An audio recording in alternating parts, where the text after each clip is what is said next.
Welcome to episode 80 of Tales from the Hangman's Record. My name is Steve Fielding. All the stories are taken from my 3-volume series of books, The Hangman's Record, covering every execution in Great Britain and Ireland between 1868 and 1964. Copies of these and many of my other titles can be obtained through my website, stevefielding.com. If you enjoy the video, can you please subscribe to the channel? If you can spare a pound or two to help it continue to grow by clicking the thanks button on YouTube or the link paypal.me/thehangmansrecord, that will be greatly appreciated. Also, use the comments below for your thoughts on the case, whether justice was seen to be done, and suggestions for future episodes in this series.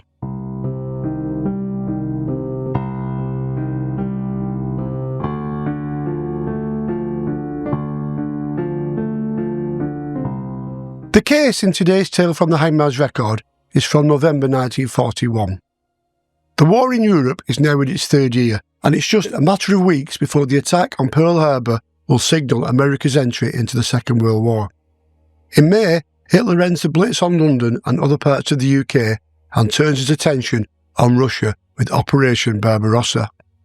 In the world of entertainment, singer Al Bowley is killed following an air raid in April, and the movies Citizen Kane, Maltese Falcon and George Formby's Turned Out Nice Again are all released, and singers Neil Diamond and Bob Dylan are born.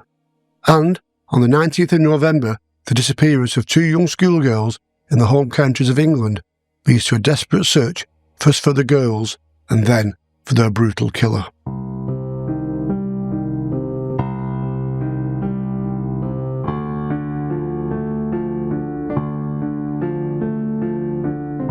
At 3:30 on Wednesday afternoon, the 19th of November 1941, 2 small girls came out of Tyler's Green Primary School and set off on the short walk to their homes on Azlemere Road in the Buckinghamshire village of Penn, some 30 miles to the northwest of London in the English home counties. The 2, Doreen Hearne, aged 8, and Kathleen Trendle, aged 6, were seen approaching a garage at a junction near Potter's Cross, used by soldiers at a nearby army camp to refill their vehicles. A number of classmates overheard them asking the driver for a ride. The soldier told them to get in, and they watched as he headed off in the direction of High Wycombe. They were never seen alive again. Winter darkness soon fell. When the girls failed to return home for their tea at 6 o'clock, the parents began to call on other school friends. They soon learned about the soldier giving them a lift and contacted the police, who immediately launched an investigation.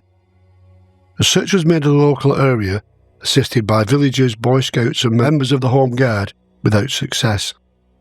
On the following afternoon, it began to rain heavily, just as the BBC radio broadcast a news report asking for help in locating the missing girls. Despite the non-stop downpour, the search was to continue for 3 days, and it soon became clear to detectives from Buckinghamshire Constabulary that the longer it continued, the less likely it was the girls would be found safe and well. And so it proved to be when, as dusk began to fall on Saturday evening, the 22nd of November, 3 days since they had disappeared, their bodies were found by a leader from the 10th High Wycombe Boy Scouts in a copse called Rough Wood, between Mop End and Woodrow, situated some 4 miles from the village. Both girls had been partly concealed in the undergrowth and covered with bracken. It was clear to detectives attending the scene that due to the dampness of their clothing and the dryness of the ground underneath, their bodies must have laid there since the evening they disappeared. At 10 o'clock that night, the Chief Constable of Buckinghamshire put a call through to Scotland Yard asking for help. Detective Chief Inspector George Hatherill was tasked with leading the investigation, and at dawn on Sunday morning, he was collected by a squad car containing Detective Sergeant Albert Webb and Home Office pathologist Dr. Bernard Spilsbury. Arriving at the police headquarters at Chesham, Hatherill was informed that the bodies had been photographed in situ before being removed to the local mortuary, but otherwise the scene of crime had been preserved and was being guarded until his arrival as he had requested. The detective and pathologist were then taken to the wood. Although the bodies had been removed, Spilsbury wanted to see the scene of the crime so he could see for himself the exact state of the ground and the position of the bodies when found in relation to various objects. They carefully made their way along a wide path through the wood to a spot some 80 feet from the south edge of the path, where the body of Doreen, the elder of the girls, had been found. Her left shoe had been found lying close by, and her overcoat rolled up on the ground beside her. Kathleen's body had been found 60 feet from the other side of the path, with her left shoe and stocking both missing. Both girls had been stabbed a number of times, and their clothing had been pulled up under their arms, but their underclothes were in place, and it seemed they had not been interfered with. Hatherill noted that despite the girls' injuries, there was no bloodstains on the ground where their bodies had been lying. A search of the area soon uncovered a khaki handkerchief close to where Kathleen's body had been found. On it was a laundry mark, RA1019. About 50 feet from where Doreen lay, officers found a fawn sock, later identified as Kathleen's, hanging on a branch of a fir tree about 4 feet from the ground. They also found her red leather gas mask and the missing shoe and a hair ribbon identified as Doreen's. Due to the heavy rain, the path through the wood was fairly soft, and deep tyre marks showed that the vehicle of some sort had driven along it. It was clear that after going a certain distance it had turned around, crushing the growth on both sides of the path, and had then reversed back and stopped roughly halfway between the two bodies. The tyre marks were deeper at this spot, and quite a large area was stained with oil. The detectives felt sure that this was where the vehicle had stopped while the murderer got rid of the bodies, and that it had stood here for a few minutes. They noticed that the truck clearly had a bad oil leak, seemingly coming from the back axle or one of the back wheels. To the east of this spot, 8 feet from the path, detectives found a patch of ground stained with blood, and another patch 4 feet further on. 2 feet beyond this were some blood-stained leaves. These stains all suggested that the killer had paused while carrying the bodies from the vehicle to the place where they had been left, and that while resting, he had dumped the bodies on the ground. A very careful search of the area revealed nothing of significance, so Hatherill placed markers and arranged for photographs to be taken of the clues as they had been found, and also plaster casts of the tyre marks.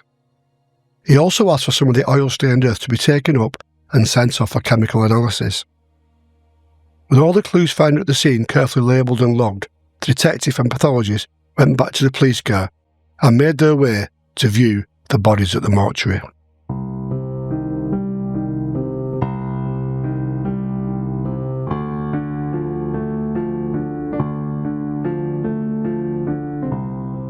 Even the hardened detectives found it a harrowing experience watching Bernard Spilsbury perform post-mortems on the two young girls. It appeared that both had been stabbed to death. 8-year-old Doreen had 3 wounds to the neck. The largest wound looked as though the weapon had probably been twisted in it. She also had 6 small puncture wounds to the chest, 3 of which had penetrated to the lung and a 4th which had fractured a rib. Her clothes were soaked with blood and rain and infested with insects, but there was nothing to suggest any sexual interference. Kathleen, the younger girl, had 11 stab wounds in the throat, each about 5/8 to an inch wide. 1 had penetrated to her spinal column. Her clothing was in the same state as Doreen's, and again there was no sign of sexual interference. Spilsbury told the detectives he thought the killer had used the same weapon in each case, that it had a blunt point and a rather blunt single cutting edge, and was 5/8 to an inch wide. He also said that it looked as though both girls had been partially strangled before being stabbed and that they had died slowly, the cause of death being hemorrhaging from the stab wounds, with Doreen having lost up to 6 pints of blood and Kathleen anything up to 4 pints. Samples of their blood and hair clipped from their heads were sent to the Forensic Science Laboratory in London for grouping. The contents of Doreen's stomach included some partly digested food, resembling potato, with some green vegetables and a little meat and fat. The contents of Kathleen's stomach was much the same, but included more potato and no green vegetables. Doreen's distraught mother told Inspector Hatherill that for her midday meal on the day she had disappeared, she had had meat pie, potatoes, cabbage, and apple pie and custard. She had then left home to return to school at about 10 to 1. The clothes she had been wearing were the same as those she had on when the body was found, and she had been carrying her gas mask in a black tin case. Mrs. Trendle said that for her lunch, Kathleen had only eaten minced beef and mashed potato. Her clothes, too, were the same as those she had been wearing when her body was found and she had left to return to school at just before 1 o'clock. Spilsbury's description of the stomach contents and the position that the food had reached in their intestines established beyond all doubt that the girls had been killed on the afternoon that they had been taken away. As no significant bloodstains were found where their bodies were discovered, and the post-mortem was showing that both girls had lost large quantities of blood, it was obvious to the detectives that the girls must have been killed elsewhere.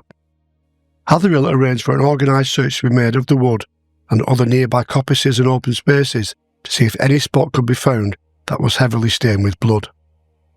The search parties were also asked to look out for a black tin containing Doreen's gas mask and warned that if found it was not to be touched in case it contained any fingerprints.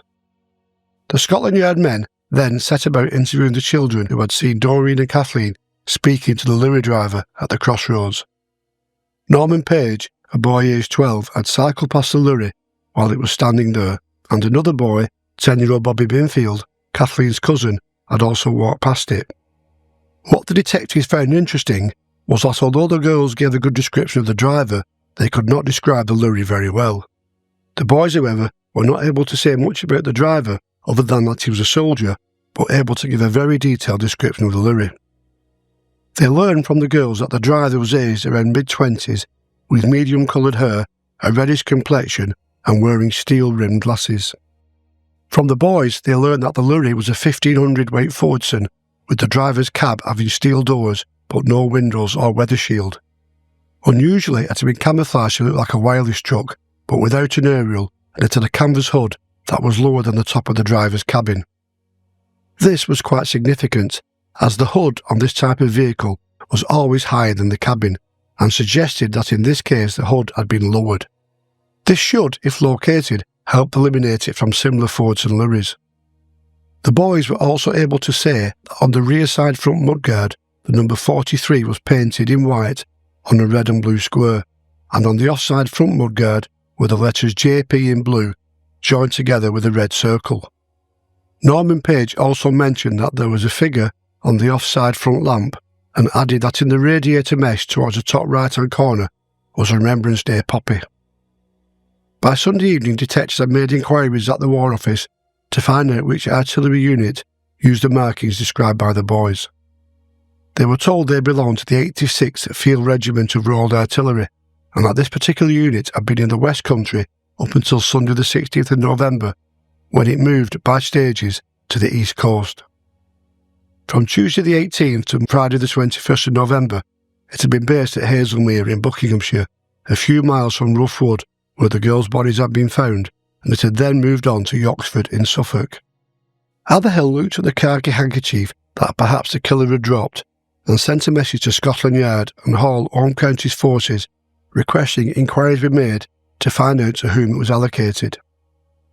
Two things detectives learned that evening were that steel-rimmed spectacles were an official issue to men in the forces, and that the blade of an official army-issue knife was 5/8 of an inch wide.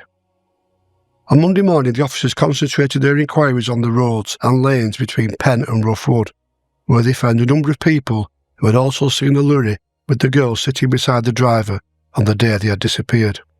As a result of their inquiries, they were able to pinpoint the lorry's route from the time it left the crossroads with the two girls to within a mile of the wood. As the point where it was last seen was on the main road leading to the wood, Hatherill felt pretty sure he had established the complete route.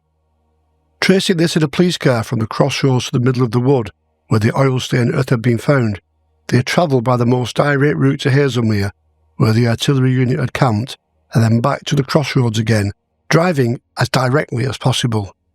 The speedometer showed a total distance to be 14 miles. On the Monday evening, it was reported that the laundry mark had been identified.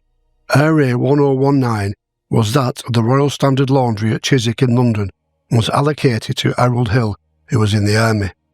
Hatherill and Webb arrived at Yoxford and spoke to the colonel of the regiment, explaining the details of the murder and what their inquiries had so far established. The colonel sent for his 4 battery commanders, and after detectives repeated the story, one of them mentioned that a lorry in his battery was given trouble and had a bad oil leak from the rear axle. The driver of the lorry was a man named Hill. The officers described him as wearing tortoise-shell glasses instead of steel-rimmed ones, but otherwise his appearance fitted the description detectives had already got. The lorry was being kept in a barn some 5 miles away, and when the detectives went there to see it, there was a large patch of oil underneath the bike near side wheel. They searched the lorry and, pulling out a tarpaulin, found some large reddish-black stains which, after making an elementary test, satisfied detectives that they were blood stains. Hathrill carefully looked around the lorry and, as he walked around, was astonished at the accuracy of the young boy's observation. His description was complete in every detail, down to the unit number and the poppy in the radiator. A cast of the tyres fitted exactly those found at the scene. Inspector Hathrill now asked to see Harold Hill.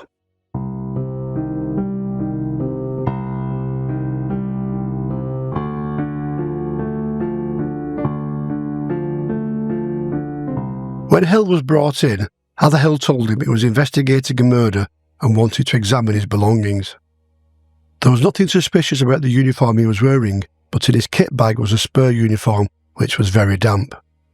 Hill explained that he had been out in the rain, but the detectives felt the trouser pockets and the lining of the tunic were far too damp for this to have been caused by rain, and concluded that the uniform must have been soaked in water. On the back and front of the spur tunic, on the sleeves and also on the trousers, were spots of blood that looked like blood spots such as would be expected to find if a man had carried a bleeding child over his shoulder for some distance. Shirts and handkerchief in his kit bag had the laundry mark RA1019, but there was no knife in it, nor was there a pair of steel-rimmed spectacles. Hill, as his commanding officer had said, was wearing tortoise-shell glasses. It was at this point the detectives got a significant lead. All army drivers had to keep a logbook in which they were required to enter the vehicle speedometer reading at the beginning and end of each day, along with the journeys made and their separate mileages. Fortunately for the detectives, the battery commander had inspected his men's logbooks at Hazelmere on Thursday the 20th of November. The entry showing Hill speedometer readings from the previous day, the day of the murders, recorded 4,420 miles at the beginning and 4,429 at the end of the day. Yet his speedometer reading when the check was now made showed 4,472. Hill had made an authorised journey of 9 miles on Wednesday the 19th of November, and on the next day 2 authorised journeys totalling 29 miles in all. He could not account for the extra 14 miles. Hathrill asked a soldier to accompany him to the local police station. Asked to give a full account of what he did on Wednesday the 19th of November, Hill made a long statement, partly in answer to the questions put to him, which the Scotland Yard men took down in writing. Most of the statement was about routine duties, but 2 or 3 things proved to be of interest.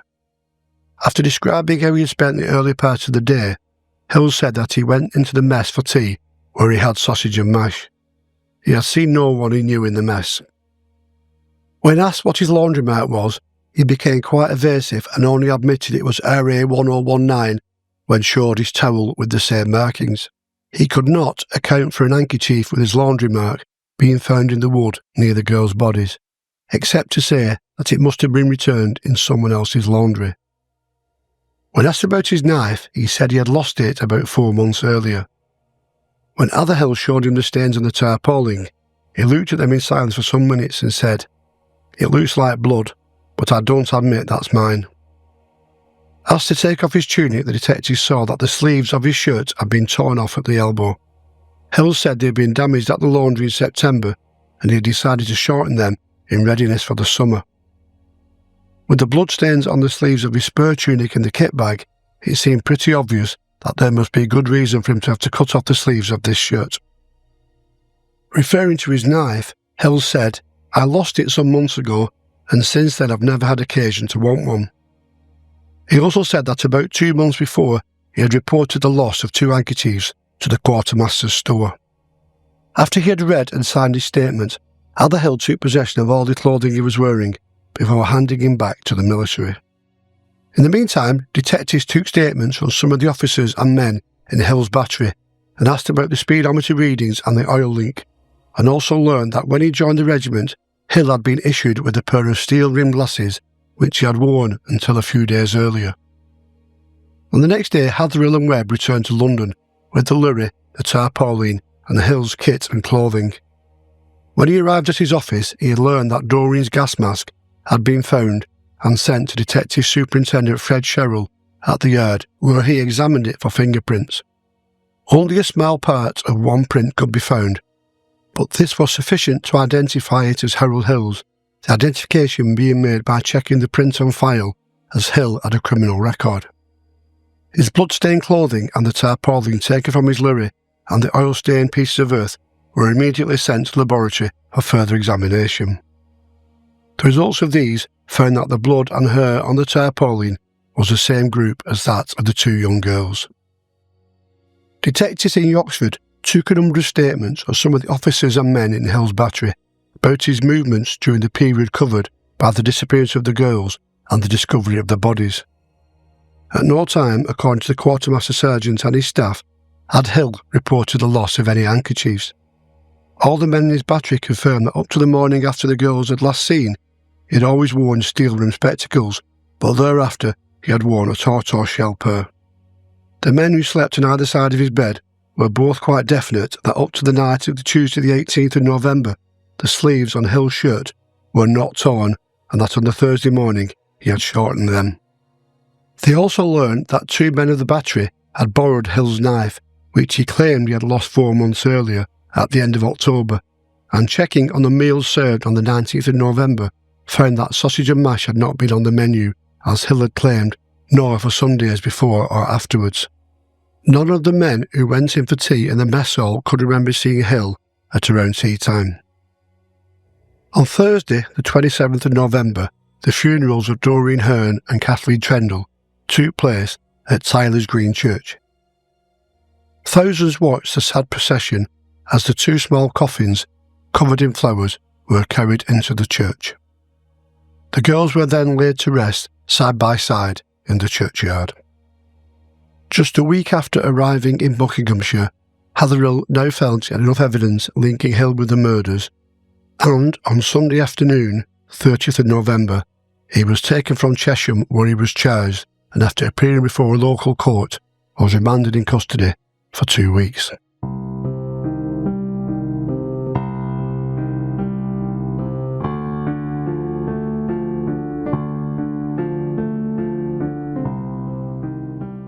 Harold Hill's trial, at which he pleaded not guilty, took place at the Old Bailey before Mr Justice Humphreys on Monday the 2nd of March 1942. It was to last 4 days. Hill was 26 years old and a native of Horwich in Bolton, Lancashire. After leaving school at 14, he was apprenticed to the plumbing trade. In 1931, he was bound over on a charge of indecent assault on a young girl, and in 1932 received a borstal sentence for a similar offence. On his release in 1934, he went to work in a cotton mill, but later returned to the plumbing trade.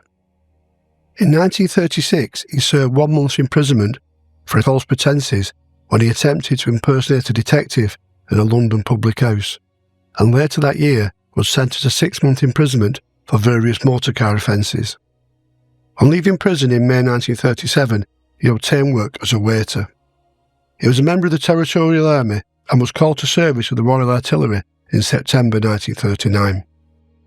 Opening for the Crown, Paul Sandland's KC told the court that Hill was being charged with just the murder of 8-year-old Doreen Hearne, with the second charge left on file. Both had been rendered unconscious by manual strangulation and had been stabbed a number of times in the neck and chest, the actual cause of death having been through loss of blood. There had been no indication of sexual interference in either case.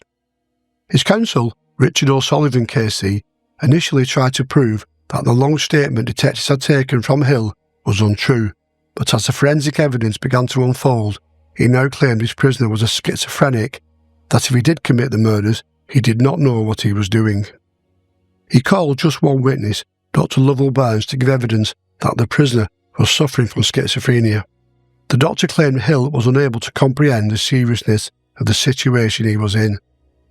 Contesting this, Dr. Hugh Grierson, who had observed Hill on remand at Brixton Prison, said that he could find no evidence of insanity and that the crime was typical of sadism. On the 4th day of the trial, the jury were invited to consider their verdict. They needed just 40 minutes to return a verdict of guilty, and he was sentenced to death. There was no recommendation for mercy.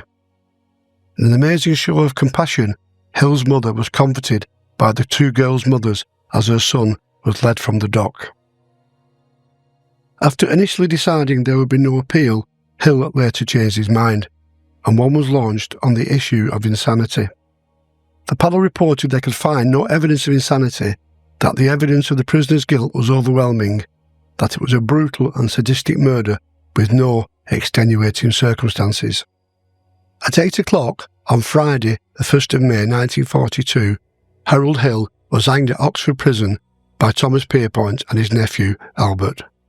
The gallows at Oxford was unusual in modern days, as the condemned cell was at the end of A wing, with the scaffold halfway down C wing, a walk of some 40 yards.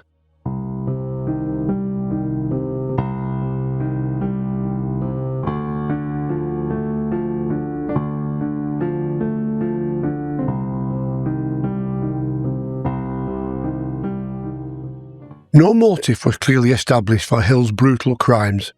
There was no sexual attack, and neither was there any robbery or secondary crime which could at least explain his actions. Perhaps some killers, like Harold Hill, are just so evil that their deaths go unmourned, and they fully deserve to be lying in the felon's grave behind prison walls. You'll be watching another episode of Tales from the Hangman's Record. Until the next time, thank you and goodbye.